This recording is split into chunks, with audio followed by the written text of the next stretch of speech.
พี่น้องเมื่อนี้มาฟังเรื่องราวของวัดล่มโพที่ทำวัดล่มโพกันก่อนซึ่งมีปัญหาทางคดีความมีการฟ้องร้องกันซ่านกระสังให้ออกจากพื้นที่เนาะพี่น้องบัดนี้ก็มีกระแสวิพากษ์วิจารณ์ต่างๆนานาเนาะจากคนทางนอกว่าทำไมวัดบุกรุกป่าพอศาลสั่งออกก็ไม่ออกแล้วบัดนี้วิพากษ์วิจารณ์ไปถึงข้อวัดปฏิบัติว่าเป็นวัดที่รู้สึกแปลกๆพนาวานั่นน่ะมีแต่คนรวยเข้าไปคนจนบ่เข้าถึงบ่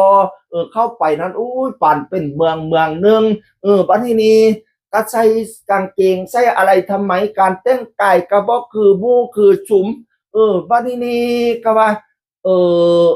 หลายอย่างที่วิพากษ์วิจารณ์ไปพี่น้องเอ๋ยบัดนี้มาฟังฝั่งของฝ่ายร่มโพซึ่งวันนี้คุณทศพลพรหมเกตพี่น้องเราก็ลุกเราก็มาเว้าในฐานะที่เราเข้าไปในวัดล้มโพแล้วว่าวันที่หนึ่งนะเราเข้าไปตรวจสอบปัญหารับฟังปัญหาข้อเท็จมูลเท็จจริงเข้าไปร่วมกับเจ้าหน้าที่หลายผู้หลายคนพี่น้องเอ๋ยเข้าไปวัดล้มโพก็ได้พบกับท่านอาจารย์เฉลิมชัยอินทรชัยศรีมคทายกวัดแล้วก็พบกับหลวงพ่อโพสีสุริยะซึ่งเป็นประธานสงฆ์ในวัดล่มโพพี่น้องเอ๋ยเราก็สรุปประเด็นปัญหาว่าปัญหาที่ว่าวัดบุกรุกป่าสงวนแห่งชาติผูกคอผูกกระเตนะคันเห่าตรวจสอบจากทางอากาศนี่นะซึ่งวัดมีเอกสารสิทธิ์คือนส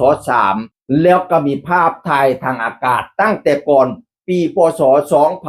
2514บริเวณวัดและบริเวณอ้อมแก้มเนี่ยไม่มีสภาพความเป็นป่าเหลือแล้วนะวัชนาเปลี่ยนแปลงให้แปลงนาคนให้นาตากาวัชนานาบัดนี้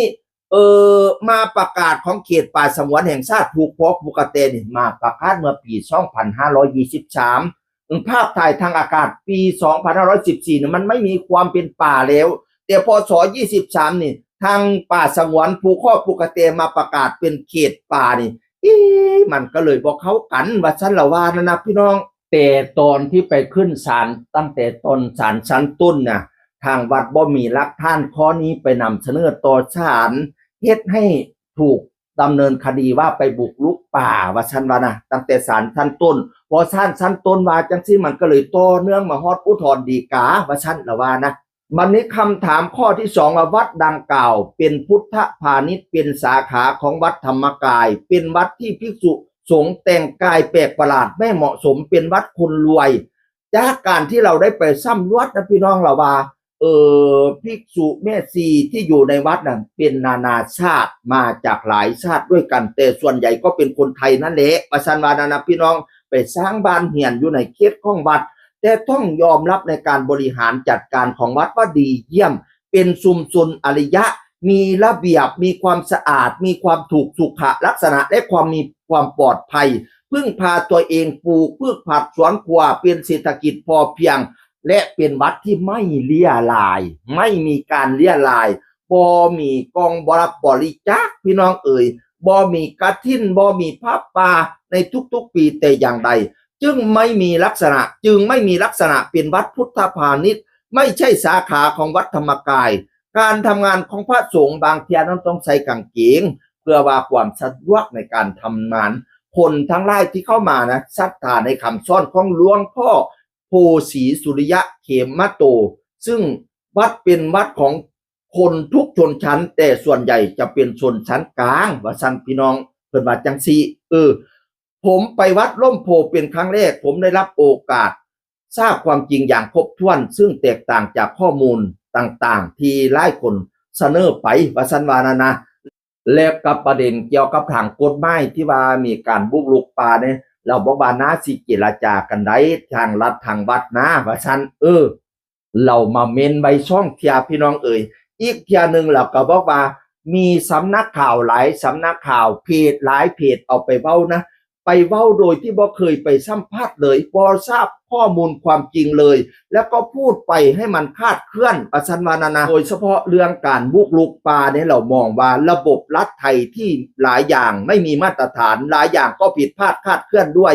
เป้าประสงค์ของผลประโยชน์แอบแฝงอยู่เบื้องหลังประเด็นที่ดินป่าไม้มันมีทั้งคนลุกป่าและป่าลุกคน ในวงเล็บป่าลูกคนคือกำหนดเขตป่าทับที่ดินของประชาชนกำหนดเขตป่าที่ไม่ใช่ป่าว่าฉันละว่าจังสีพี่น้องเอ่ย